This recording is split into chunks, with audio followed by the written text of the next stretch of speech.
Salut les devins, c'est Saikyo. Il est l'heure pour moi de vous proposer ma review du futur de l'épisode 132 de Dragon Ball Super, ayant pour titre La mort de Beerus. C'est une review du futur, je vais pas répéter 25 fois du futur, je pense que maintenant c'est clair. C'est un concept que je vous propose depuis l'épisode 55 sur ma chaîne YouTube, donc ça remonte à un petit moment. Et ça continue. C'est un gros projet que je me lance pour cette fin de Dragon Ball Super, j'adore écrire des scénarios, donc j'espère que ça pourra vous intéresser. Donc sans plus tarder, on va se lancer dans la revue du futur. Et pour ceux qui auraient besoin d'explications, eh bien à la fin de cette vidéo-là, je ferai un petit débrief pour vous parler des fameux spoilers du futur, j'ai 2-3 mots à vous dire. Mais surtout pour vous parler de l'aspect technique, combien d'épisodes ça va durer, la direction que je veux prendre, les contraintes, mais aussi les avantages, voilà. Je prendrai à peu près 5 minutes à la fin pour vous parler de tout ça. Maintenant, le plus important, place au contenu. Alors, cet épisode 132 prend place environ 3 mois après la fin du tournoi du pouvoir, très peu de temps a passé, mais vous allez voir que les choses ont évolué. Vous vous rappelez de la scène de clôture de l'épisode 131 avec Goku et Vegeta qui prenaient leur pause habituelle et tout ça? Eh bien, c'est la même chose qui démarre à cet épisode-là, sauf que, à un détail près, un bon gros détail près, Jiren est là. Et oui, car même si de base Vermoud et Beerus ne s'entendent pas forcément trop bien, eh bien le tournoi du pouvoir a permis à tous ces dieux, à Kaioshin, de prendre un petit peu du recul sur leur manière de gérer leurs propres univers, grâce au tournoi du pouvoir et la menace que ça pouvait représenter de faire mal son boulot, mais aussi de mieux entrevoir leurs relations inter-univers. Et étant donné que les mortels de ces univers-là s'entendaient bien, c'est-à-dire Goku, Vegeta, Jiren, mais aussi du Topo, etc., ils s'entendaient bien, au final c'était juste des adversaires, mais pas des ennemis dans le fond. Eh bien ça a encouragé Vermoud et Beerus d'aller un petit peu à l'encontre de leurs appréhensions et du passé qui les a désunis, et de faire en sorte que des rencontres inter-univers soient possibles. Bien sûr grâce au support technique alterné des anges et parfois des Kaioshin, histoire de téléporter l'un ou l'autre dans l'un ou l'autre des univers. À ce jour, 3 mois plus tard, eh bien Goku n'arrive toujours pas à maîtriser son Ultra Instinct, et de temps en temps justement il s'organise des combats entre Goku, Vegeta et Jiren. Alors ils ne peuvent pas aller à fond, sinon la planète Terre va prendre trop cher, mais à la fois Vermoud et Beerus envisagent justement quelles planètes inhabitées et qui ne seront jamais habitables parce que les conditions ne sont pas favorables à aucune forme de vie de l'univers, pour justement organiser tôt ou tard un grand match retour justement qui serait une espèce de mini tournoi univers 11, univers 7, mais ça c'est pour plus tard, mais au final c'est pas super important. Donc Goku et Vegeta se battent contre Jiren. Pour Jiren c'est une satisfaction de voir qu'il est le plus fort du multivers actuellement et qu'à la limite les pouvoirs de Goku c'était un petit peu in extremis, un coup de chance, etc. Tu vois, le fameux Ultra Instinct soi-disant maîtrisé qui au final ne l'est pas tant que ça vu qu'il n'est pas reproductible à volonté. La quantité des pouvoirs était maîtrisée mais la manière de l'obtenir ne l'était pas. Et pour Goku et Vegeta, c'est vrai qu'ils n'ont pas beaucoup l'habitude de se battre ensemble et c'est pas trop dans leur état d'esprit, mais déjà, à un tout seul, face à Jiren, ils ne font pas du tout le poids actuellement, mais surtout Whis leur a conseillé de faire ça parce que ça leur permettrait d'avoir un entraînement vraiment dans le vif du sujet, c'est-à-dire sur le terrain, pour pouvoir apprendre à se battre ensemble. Whis leur dit que durant le tournoi du pouvoir, il a beaucoup apprécié leur manière de se battre ensemble, mais elle était tellement déstructurée, et Whis l'avait déjà dit durant le tournoi du pouvoir, que Jiren était perdu. Mais ce n'était pas la qualité de leur coordination qui faisait que Jiren était perdu. En gros, en allant totalement à l'opposé de l'objectif, ils ont pu réaliser l'objectif, mais ça n'a pas de sens et ça ne peut pas tenir face à tout type d'adversaire. Et Whis fait même remarquer que la coopération au combat entre Freezer et Goku était bien meilleure que celle de Vegeta et Goku qui pourtant ont nettement plus l'habitude de se battre ensemble que Goku et Freezer. Donc cette réalité, elle est vraie parce que c'est une réalité, mais elle est aussi drôle, paradoxale et très pertinente de la part de Whis. Et c'est pour ça que Jiren se prête au jeu parce que ce sont les mortels les plus puissants et il s'intéresse de plus en plus à ce type de personnage-là. Mais bon, je pense que la psychologie de Jiren sera développée un petit peu plus tard, ou ses nouveaux objectifs ou quelque chose comme ça. Et donc c'est un combat assez spectaculaire auquel nous avons droit, bien sûr en blue, etc. Pas de Kaioken pour le moment parce que c'est trop éprouvant pour le corps. On essaye de dépasser ses limites mais de manière raisonnable, sans péter la terre et sans péter son propre corps. Jiren n'a pas besoin d'utiliser son espèce de full power, là où il avait des veines sur le front et tout ça, il n'en est pas encore là. Donc en combattant de cette manière-là, le duo Goku-Vegeta est inférieur à Jiren, mais c'est quand même plutôt équilibré d'une certaine manière, c'est pas à sens unique, c'est ça que je veux dire. Bien sûr, dans cet épisode-là, eh bien on a les retrouvailles avec les anciens personnages. On voit que Gohan a repris sa vie habituelle, Piccolo est toujours aussi attaché à Pan, on voit que C-17 est en train de faire le tour du monde. En fait, on retrouve tout notre petit monde, je vais vous épargner les détails, sans qu'il y ait quelque chose de majeur à noter.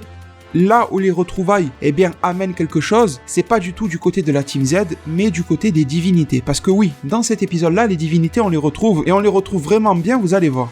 Parce qu'il y a une réunion mentale de tous les Akaishin. Vous vous rappelez que les Kaioshin pouvaient faire une espèce de réunion à distance dans des espèces de globes, un petit peu comme des boules de cristal, les boules d'observation des Kaioshin, et les Akaishin étaient capables de communiquer par une espèce de télépathie. Donc, les Akaishin en sont là.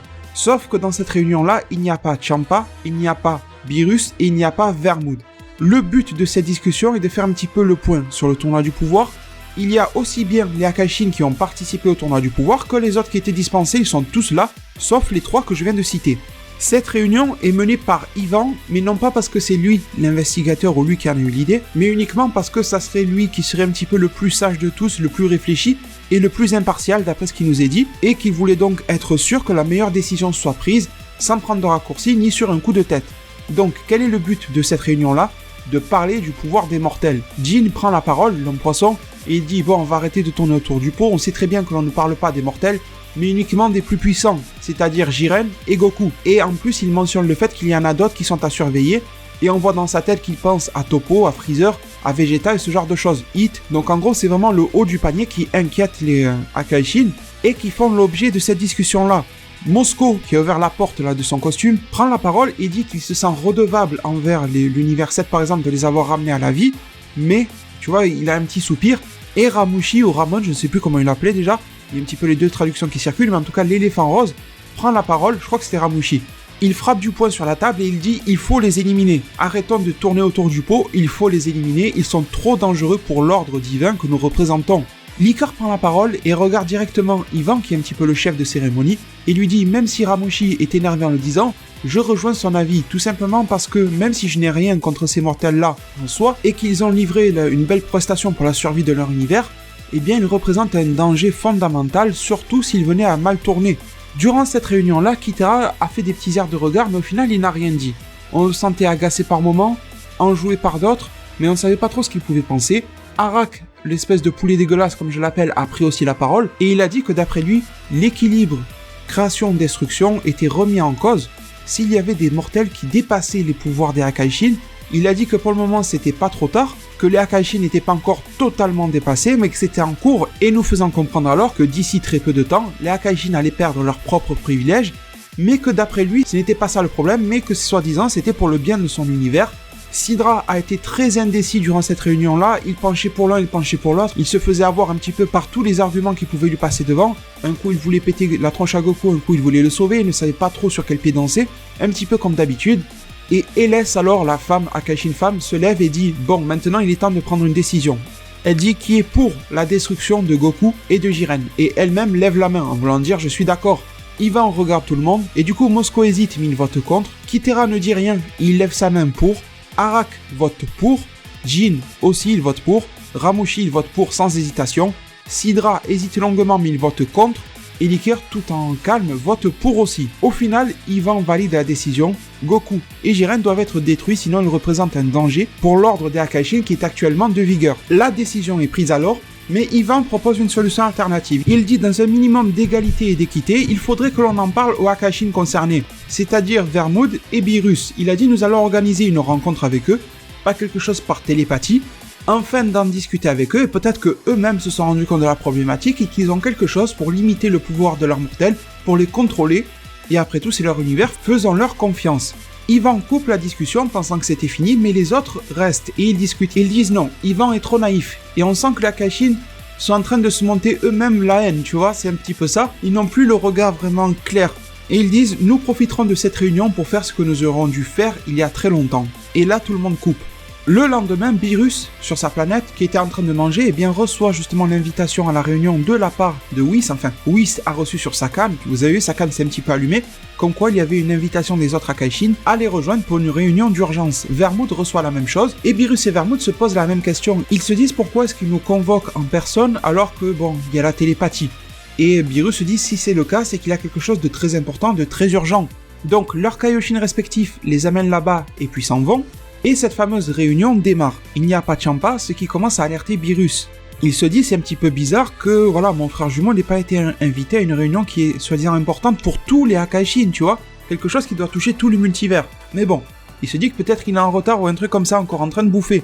Le truc, c'est que Beerus se rend vite compte de la situation. Les Akaishin expliquent en fait ce qui s'est passé avec un ton qui te met pas dans l'ambiance, tu vois, quelque chose d'un petit peu comme s'ils voulaient donner des ordres à Beerus et à Vermouth, du genre vos mortels sont trop forts, l'ultra instinct et le pouvoir de Jiren dépassent toute forme d'entendement, c'est trop fort, limite on sentait qu'ils en avaient un petit peu peur. Et Beerus et Vermouth ne se sont pas gênés de leur dire « Vous avez peur de nos mortels, c'est plus ça qu'autre chose, ça fait monter la tension. » Au début c'était de la discussion. Beerus, vous le connaissez, il a un caractère très trempé, ça commence à monter. Vermouth essaie de passer par la parole, mais ça ne marche pas malheureusement. Il y en aura toujours un pour le contrer de manière un petit peu violente oralement. Beerus commence un petit peu à défier les autres univers en leur disant « Moi je n'ai pas peur de ces mortels-là, si vous en avez peur, c'est peut-être que vous êtes trop faible. C'est à vous de revoir votre niveau, de vous entraîner.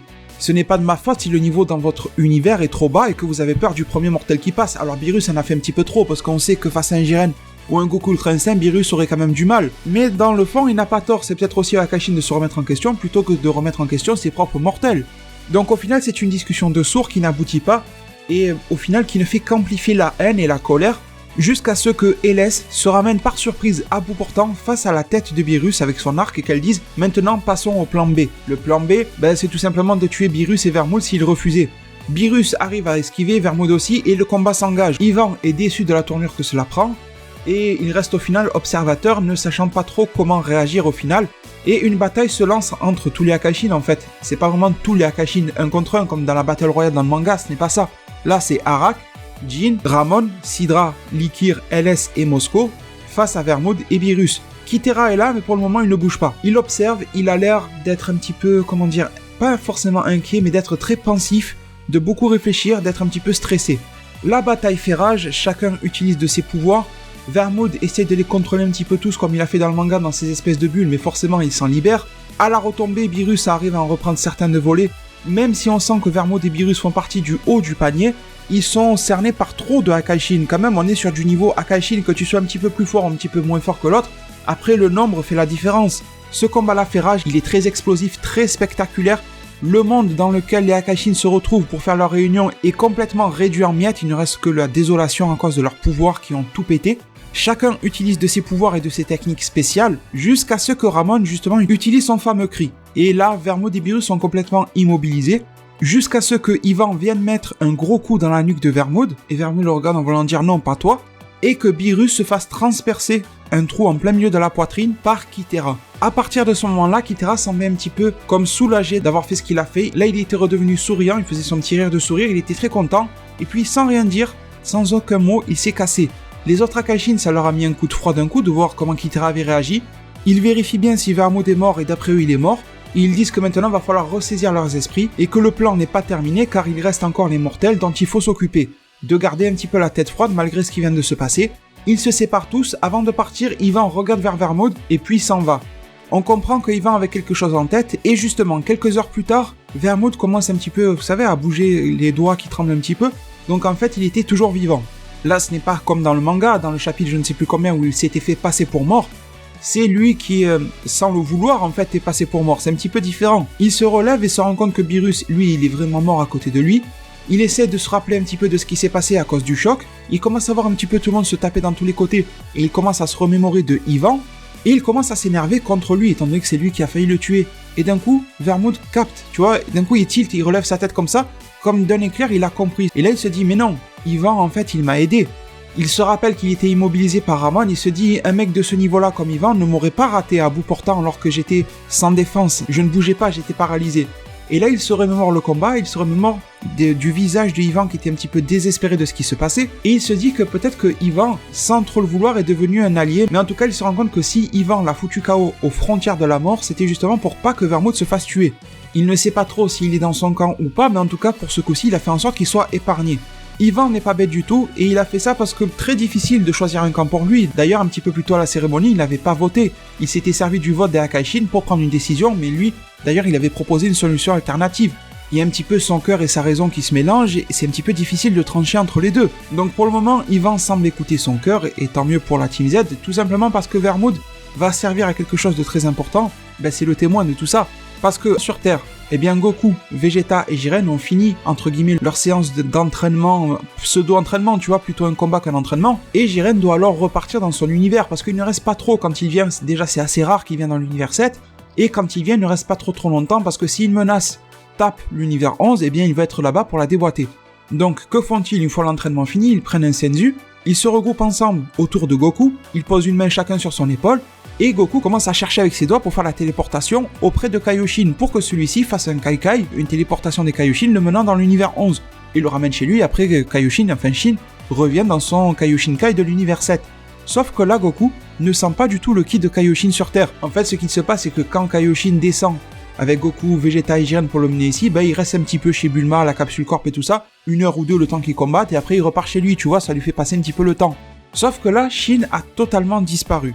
Durant un très court instant, Goku s'est mis à penser que Shin, Beerus et Whis étaient absents, manquaient à l'appel, tout simplement parce qu'ils étaient quelque part un petit peu éloignés dans l'univers 7, histoire de manger, tester une nouvelle nourriture ou quelque chose comme ça. Sauf que bon, ils vont vite déchanter et malgré tout, Vegeta s'inquiète énormément et se dit merde, quelqu'un a attaqué la capsule corp. Il s'inquiète vraiment pour sa fille, pour Ura, etc., pour Trunks. Et du coup, Goku cherche Bulma. Et il la trouve, il se téléporte immédiatement sur elle, et elle est en détresse. Elle se demande ce qu'il s'est passé. Il y a Trunks, le petit, qui ne comprend pas grand-chose. Elle lui raconte qu'elle était en train de discuter avec Kaioshin, de boire du thé, de manger un gâteau avec lui, et que d'un coup, il s'est évaporé, il a disparu. Il y a eu une petite lueur autour de lui, et il a disparu immédiatement. Goku et Vegeta ne comprennent absolument rien, du coup qu'est-ce que décide de faire Goku? Il se téléporte auprès du vieux doyen des Kaioshin, dans le Kaioshinkai.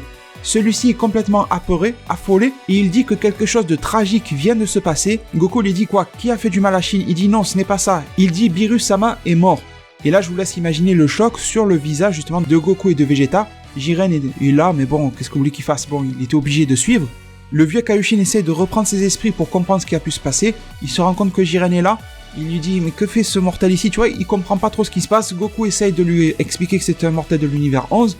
Et il lui dit, bon, je vais te ramener chez toi. Comme ça, j'en profiterai pour discuter avec mon confrère de l'univers 11 pour voir s'il est au courant de quelque chose et pour voir si Vermouth, par exemple, va bien. De leur côté, Goku et Vegeta retournent sur Terre, et là, les devins nous en arrivons à la fin de l'épisode. C'est l'incompréhension totale, la Team Z se rassemble, personne ne comprend ce qui s'est passé, Beerus est mort, Kaioshin a disparu. On commence à faire le lien avec le fait justement que quand le Akaishin et le Kaioshin meurent, eh bien l'un ou l'autre disparaît. On se pose la question de où est Whis, mais Goku se rappelle et se fait un flashback dans sa tête en se disant que durant l'arc Goku Black, eh bien Kaioshin lui avait expliqué que quand le Akaishin meurt, eh bien l'ange cesse ses fonctions. Il est toujours vivant mais il n'est plus là. Donc les choses commencent à s'expliquer mais on ne sait pas pourquoi. Jusqu'à ce que dans le ciel, une silhouette qui ressemble à celle de Beerus apparaît. Il a le soleil dans son dos donc on arrive un petit peu mal à distinguer. Cette silhouette descend et on se rend compte que c'est Champa. Champa avec un air très énervé, agacé et triste en même temps. Au fur et à mesure que Champa descend justement en volant comme ça en contrebas dans le ciel et que Goku le regarde au sol, on voit que dans ses bras, il tient quelque chose ou quelqu'un, il y a une espèce de silhouette qui commence à se dessiner aussi de manière horizontale, ce qui est bizarre. Et en se rapprochant, Goku commence à distinguer Beerus qui est dans les bras de Champa. Arrivé à quelques mètres en hauteur, toujours au-dessus de lui, Champa jette ce corps vers Goku, il tombe vers le sol. Goku le rattrape avant qu'il ne heurte le sol et se rend compte que c'est Beerus. Il le tient au niveau de sa tête et l'observe et constate par ses propres yeux qu'il est décédé. À ce moment-là, ne comprenant plus rien, Goku relève sa tête, à moitié apeuré, à moitié triste, à moitié en colère, enfin ça fait beaucoup de moitié mais vous m'avez compris. En gros, Goku ne sait pas si Champa lui amène le corps de son défunt frère juste pour lui expliquer est-ce que c'est Champa qui a fait ça à Beerus, qui peut en être l'auteur si ça n'est pas Champa. Bref, beaucoup de sentiments, d'émotions se mélangent dans la tête de Goku et ça se voit sur lui, et c'est à ce moment-là que l'épisode s'arrête. Donc les devins, j'en ai terminé avec ma fameuse review du futur de cet épisode 132, j'espère que ce scénario de base, ce pitch de base d'épisode 1, enfin ou d'épisode 132 vous aura beaucoup plu. Et maintenant, comme promis, on va se prendre 5 minutes à peu près pour se faire un petit débrief de tout ce qu'il y a pu avoir cette semaine par rapport à cette fameuse review du futur, les spoilers du futur. Mais surtout, ce qui m'intéresse le plus, c'est de vous parler de l'aspect un petit peu technique, et surtout où est-ce que je veux vous mener avec ce projet-là, et où est-ce que je me mène moi-même avec ça. Donc, à la base, j'avais prévu d'en faire une vidéo tout entière, mais finalement, je me suis dit que je n'accorderais pas d'importance à cela.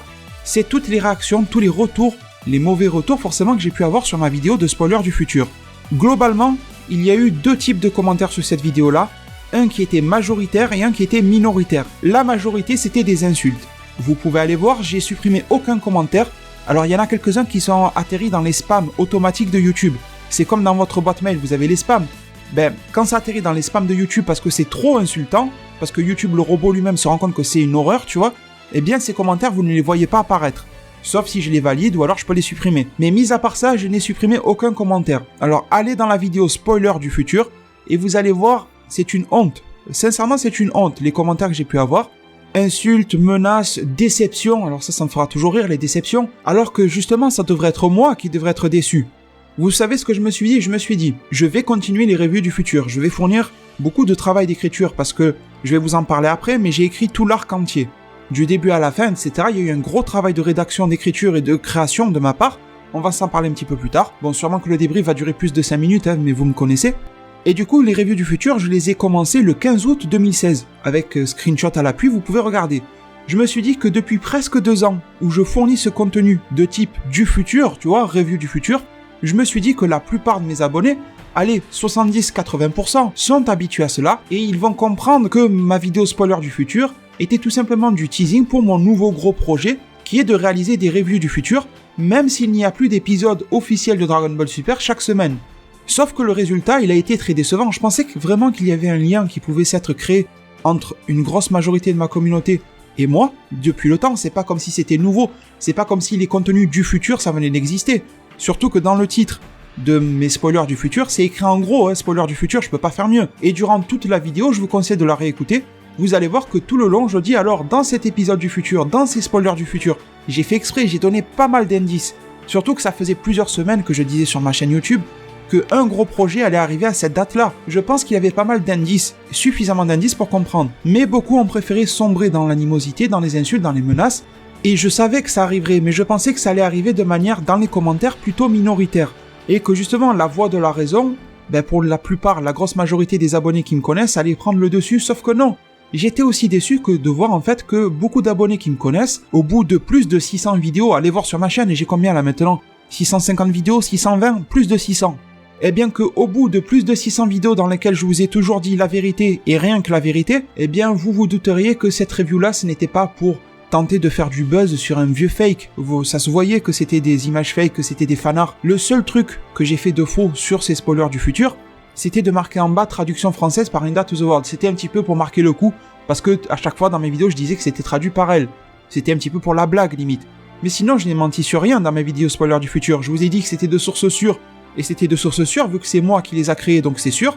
En vue de mon projet Review du futur, que je suis fier et très heureux aujourd'hui de vous présenter, il y a quand même plusieurs personnes qui sont malheureusement en minorité, mais plusieurs qui ont compris. J'ai reçu pas mal de messages privés de soutien aussi, auxquels je n'ai pas pu répondre, mais je les ai lus, je vous rassure, et je vous en remercie, me disant, écoute, on a très bien compris que c'était une review du futur qui arrivait, parce que t'as fait des spoilers du futur, mais il y a beaucoup d'abrutis, appelons-les comme ça, qui ne savent pas lire un titre, et qui, à la première occasion de te sauter dessus, vont en profiter pour te planter des coups de couteau.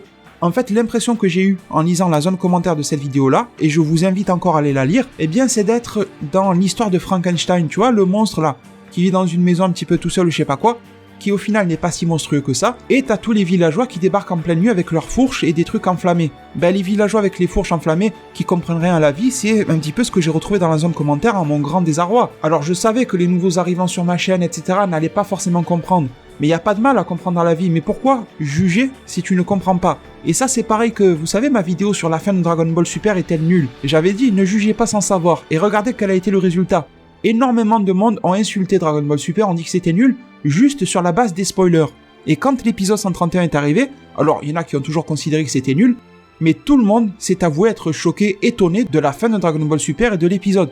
Le seul élément prévisible, c'était les univers qui allaient être ramenés. Ça, on l'avait vu venir depuis le début de l'arc. Mais le fait que C-17 revienne, le fait que C-17 ne fasse pas le vœu du bateau, qu'il ait le bateau autrement au final, le fait, l'alliance Goku-Freezer, Bardock s'en retournerait dans sa tombe, tu vois. Il y a eu des tas de choses qui ont surpris tout le monde dans l'épisode 131. Et là, c'est un petit peu la même chose qui se passe ici. Beaucoup, dans la zone commentaire, m'ont jugé sans savoir, ou m'ont dit tu as changé, cette chaîne a changé, je suis déçu. Oh, vous savez, la porte est ouverte, hein, si vous voulez vous barrer sur la premier truc. Sincèrement, moi, les girouettes, j'en ai rien à foutre. Vous pouvez partir, c'est pas bien grave. Malheureusement, je peux pas faire mon contenu pour des personnes lunatiques. Soit vous aimez pas. Après, vous avez le droit de aimer ou pas aimer une vidéo. Mais ça sert à rien de venir planter des coups de couteau juste parce qu'il y a une vidéo sur laquelle vous vous posez des questions ou parce qu'elle vous a pas plu. Celle-ci vous a pas plu, il y en aura d'autres demain, tu vois, c'est pas bien grave. Et puis de toute façon, j'ai décidé de foncer, de ne pas réagir à tout ça parce que tout simplement, je me rappelle de ma première review du futur épisode 55 et les suivantes, 56 et tout ça. Il y avait énormément de monde qui me disait que ce concept ne servait à rien, que ce concept c'était de la merde, que j'étais fou, alors que c'est juste une volonté d'écrire un scénario, tu vois, il y a pas de mal à ça. C'est un petit peu comme si je te dis Mastar Media, le youtubeur américain, son rêve, c'est de faire de l'animation. Du coup, il fait de l'animation amatrice sur la base de Dragon Ball. Ben moi, j'adore écrire des scénarios et je rêverais d'avoir mon propre scénario qui soit commercialisé et tout ça. Et bien du coup, je fais des scénarios sur la base de Dragon Ball. Où est le mal, tu vois? Et pour y revenir, ben je me rappelle justement de mes premières revues du futur, on me disait que c'était peine perdue. Et au final, les revues du futur ont été le format le plus populaire de ma chaîne, avec les PLT bien sûr, et loin devant les autres. Ceux qui ont fait le plus de vues, ce sont les revues du futur et les PLT, donc comme quoi le format qui marchait le moins aux yeux de tout le monde soi-disant à la base est celui qui a marché le plus et qui a plu le plus. Donc oui, je crois en mes objectifs, je crois en mes envies, et je continuerai de tracer ma route comme j'en ai envie. Je ne peux pas faire ma route par rapport au on-dit des rageux, ça c'est clair et net. Et une autre chose que j'ai trouvé quand même réconfortante, c'est que la majorité des commentaires étaient insultants, ça c'est clair et net. Mais par contre, j'ai été voir un autre indicateur, celui des likes, les pouces bleus, vous savez. Et au final, sur ces spoilers du futur, eh bien il y a 1661 likes à l'heure où je vous parle, et toujours à l'heure où je vous parle, il y a 372 dislikes. Alors 372, c'est beaucoup plus que de dislikes que d'habitude, mais là, je me rends compte tout simplement que les gens qui ont aimé sont clairement majoritaires. 1600 par rapport à 370, il y a quand même un fossé. Donc, majoritairement, cette vidéo a plu. Et majoritairement, je pense que la plupart des gens l'ont comprise. Donc, le problème se trouve au niveau d'une minorité qui est extrêmement bruyante. Parce que la majorité des commentaires étaient négatifs, alors que la majorité des retours au niveau des likes sont positifs. Il y a un petit problème. Donc je pense que la majorité silencieuse, comme on l'appelle, a aimé et a compris ce concept-là, et je vous en remercie du fond du cœur, et que la minorité bruyante, eh bien, n'a strictement rien compris, et c'est malheureux, parce que c'est eux qu'on voit, tu vois, c'est eux la tête d'affiche un petit peu de la vidéo quand tu vas dans les commentaires. Et j'ai eu beaucoup de mes abonnés qui m'ont dit, ça m'attriste de voir à quel point il y a des imbéciles dans la zone commentaire qui viennent gâcher le jeu. Parce qu'au final, cette vidéo de spoiler du futur n'était que du teasing par rapport à cette revue du futur d'aujourd'hui. Quel est le mal à faire du teasing? Aucun. Et je pensais vraiment, sincèrement, qu'au bout de presque 2 ans de revue du futur, eh bien que le message serait compris immédiatement. À force de répéter le mot futur dans la review, je pensais que ça serait compris aussi immédiatement. Bref, la déception, elle est un peu de mon côté, mais c'est pas grave. Je continue de tracer ma route. Si vous souhaitez continuer de soutenir mon contenu, ben c'est avec un grand plaisir que je vous accueille et que je vous remercie. Et dernière chose, les devins dans cette vidéo-là, c'est tout simplement où est-ce que je vais aller avec ce projet-là. Je vous remercie d'être resté jusqu'au bout, parce que là, je vois que l'enregistrement, il en est à 46 minutes, je sais pas à combien ça sera réduit avec les cuts, mais ça va être bien long. Donc vraiment, merci du fond du cœur d'en être encore là, si vous êtes ici. La chose que je voulais vous dire, c'est tout simplement que ce projet est un arc entier. C'est un arc alors de 36 épisodes. Et si vous faites le calcul à partir de cette semaine-là, 36 épisodes, ça nous mène à la semaine du 14 décembre 2018, date à laquelle le film sortira. J'avais 2 choix en faisant mes revues du futur, soit faire des revues du futur de manière indéfinie, ou alors me donner un cadre temporel. J'ai préféré me donner un cadre, un arc, 36 épisodes, arc la mort de Beerus, vous vous en doutez, mais qui va raconter beaucoup plus de choses que la mort de Beerus, vous allez voir. Et pourquoi est-ce que je fais ça? Déjà pour avoir une durée et avoir une structure, et aussi, on ne sait pas ce qu'il y aura après le film Dragon Ball, justement 2018, Dragon Ball Super. Est-ce que la série va vite revenir? Est-ce qu'elle ne reviendra jamais? Du coup, j'aviserai après le film. Comme ça, après le film, je verrai, est-ce que je reprends mes revues du futur en intégrant les éléments du film?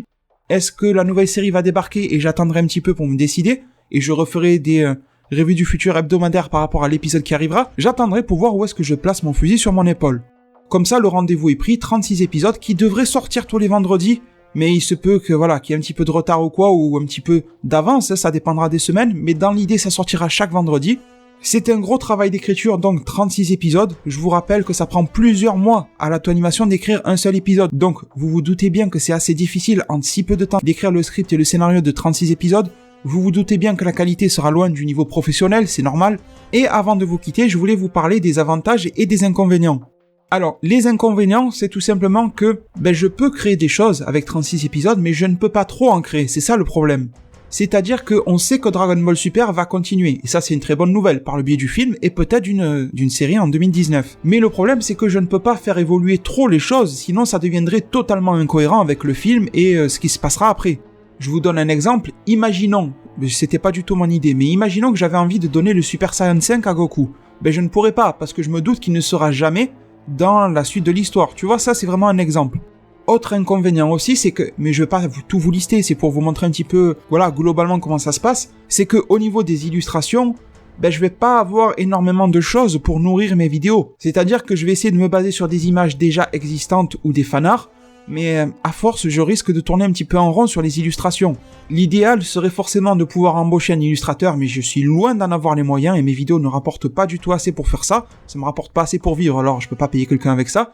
Et même si quelqu'un de très généreux se présentait à moi et me dit tiens, je te fais les dessins gratuits chaque semaine, je refuserais parce que je trouve que ça serait de l'exploitation, tu vois. Je peux pas dire à quelqu'un fais-moi mes dessins toutes les semaines, moi j'empoche une petite somme sur ma vidéo et sur laquelle je ne te donne rien.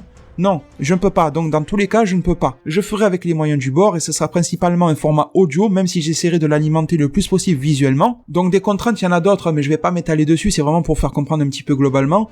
Et sinon, au niveau des avantages, les restrictions que je vous ai présentées sont aussi une liberté, c'est-à-dire que 36 épisodes, ça me laisse une grosse marge de manœuvre. D'habitude, mes reviews du futur, c'est pour un épisode par un épisode, et j'attends de voir ce que la Toei nous proposera après.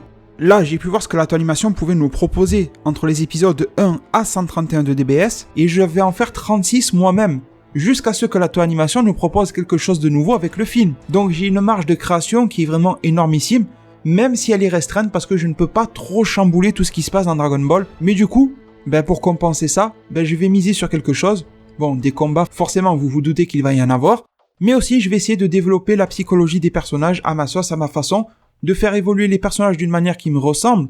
Et je pense qu'à ce niveau-là, en faisant en sorte d'avoir un scénario qui propose quelque chose, même s'il ne révolutionne pas Dragon Ball, je pense que là, j'ai une carte à jouer. Et c'est vraiment sur ça que je vais miser dans cet arc-là, la mort de Beerus. C'est pour ça que je vous dis, la mort de Beerus cache vraiment beaucoup de choses, et dans l'arc, il y a vraiment beaucoup de choses que je veux vous proposer. Et du coup, les devins, bon, des avantages, il y en a aussi beaucoup, et c'est justement, ça me permet de m'exprimer, ça me permet de vous proposer une histoire, ça me permet de la populariser un petit peu plus, parce que je me doute que ces vidéos-là vont pas faire des 100 000 vues, mais si je vous proposais juste une histoire que j'ai moi-même inventée, je pense que ça ferait peut-être, je sais pas moi, 1000 vues, 2000 vues, un truc comme ça. Alors que peut-être que là, en se basant sur une histoire par rapport à Dragon Ball, un petit peu comme Mastar Media et ses animations Dragon Ball, je peux peut-être toucher un petit peu plus de public et partager un petit peu plus ce que j'aime faire. Donc je pense que c'est cool de le faire de cette manière-là. J'espère que vous me suivrez durant cette aventure-là, jusqu'à ce que Dragon Ball revienne officiellement. Je vous remercie du fond du cœur et très sincèrement pour tous les soutiens que vous m'avez apportés depuis le début jusqu'à aujourd'hui et jusqu'à dans les prochaines semaines, les prochains mois, les prochaines années, qui sait. Prenez très bien soin de votre futur et à plus pour de prochains arts divinatoires.